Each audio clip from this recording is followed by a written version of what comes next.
Could we have our full-time librarians stand up for just a minute?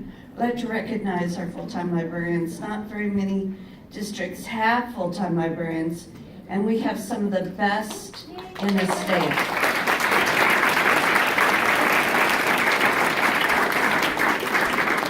So I apologize first for the length of what I'm going to talk about today, but it's really important, and I think we need to all hear this. So last Friday there was a meeting scheduled with the library media assistants called LMAs, and administration that left me cautiously optimistic that the LMAs were being heard about their concerns about the focus of their position.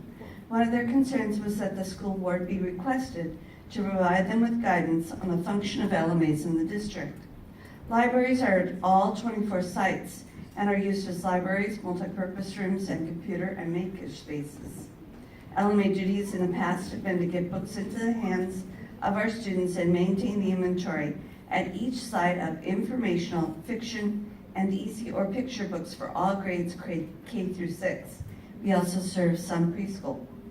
We also handle all lost book finds, reports, library cards, and opening and closing of libraries at the beginning and the ending of each school year.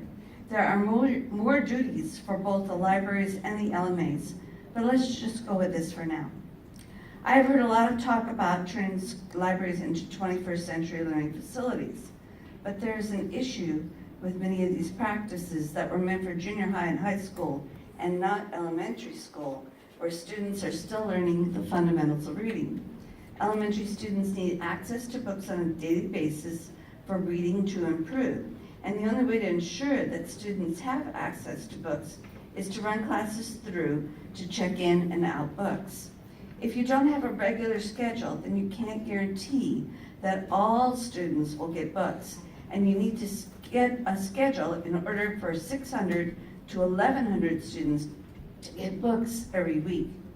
Just look at the circulations at our Ponderosa Joint Youth School, where we have an Anaheim Public Library at night and a school library during the day. Anaheim Public Library may have 100 circulations for adults, teens, and children in an evening. Ponderosa schools get between 200 and 500 circulations a day. These numbers are not an accident.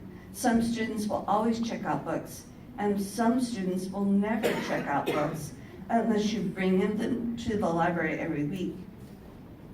We need to see every student every week to make sure they practice their reading.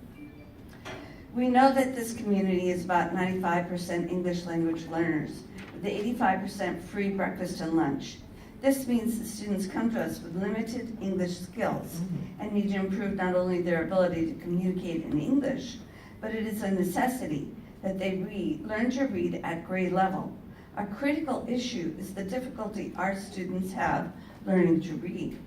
The English language is hard, and it makes reading hard. The only way to make it easier is to practice reading.